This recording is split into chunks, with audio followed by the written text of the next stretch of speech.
دہلی کی جامع مسجد میں ایک مرتبہ ایک بزرگ فجر کی نماز کے بعد سیڑھیوں پر بیٹھ گئے اور یہ کہنے لگے کہ تم میرا خدا نہیں، میں تیرا بندہ نہیں، پھر میں تیری کیوں مانوں؟ دیکھنے والے لوگ کہنے لگے یہ کافر ہو گئے، کسی نے کہا یہ پاگل ہو گئے۔ جب نماز کا وقت آتا تو یہ بزرگ اندر جا کر نماز پڑھتے اور باہر آ کر بیٹھ جاتے اور پھر یہی بات کہنے لگتے۔ مغرب کے قریب ایک شخص وہاں سے گزرتا ہوا ان کی بات سنا اور کھڑا ہو گیا اور پوچھا کہ حضرت، یہ تو کا مخاطب کون ہے اور یہ بات آپ کس سے کہہ رہے ہو؟ اس پر ان بزرگ کو ہنسی آ گئی اور کہنے لگے، دہلی شہر میں ایک ہی عقل مند نظر آیا، کسی نے مجھے پوچھا ہی نہیں کہ میرے اس تو کا مخاطب کون ہے اور میں یہ کس سے یہ کہہ رہا ہوں۔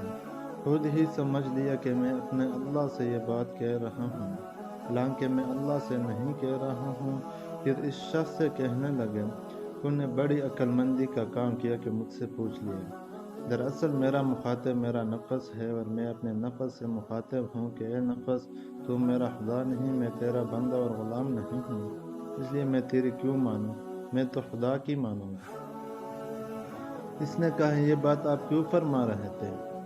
اس پر ان بزرگ نے کہا، بات یہ ہے کہ آج فجر کی نماز پڑھنے کے بعد مسجد سے نکل رہا تھا تو نفس نے شدت سے تقاضا کیا کہ آج ناشتے میں حلوے اور پراٹھے کھلاؤ، تو میں نے اسے کہنا شروع کر دیا کہ تم میرا خدا نہیں اور میں تیرا بندہ نہیں، اس لیے میں تیری کیوں مانوں، میں تو اللہ کی مانوں گا۔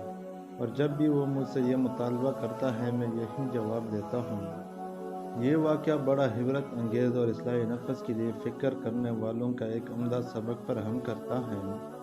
بزرگان دین کہتے ہیں کہ ناجائز چیزوں میں بالکل یہ پرہیز کرنا چاہیے، اور جو جائز چیزیں ہیں مثلاً کھانے پینے کی حلال چیزیں، ان میں پابندی نہیں، لیکن ان میں تقلیل اور کمی کرنا چاہیے، کہ کبھی نفس کو دے دو، کبھی کہہ دو کہ بھائی اب نہیں تب ملے گا، اس سے نفس کنٹرول میں رہے گا۔ اگر اس کی ہر جائز و حلال خواہش پوری کی گئی تو سر پر بیٹھ جائے گا۔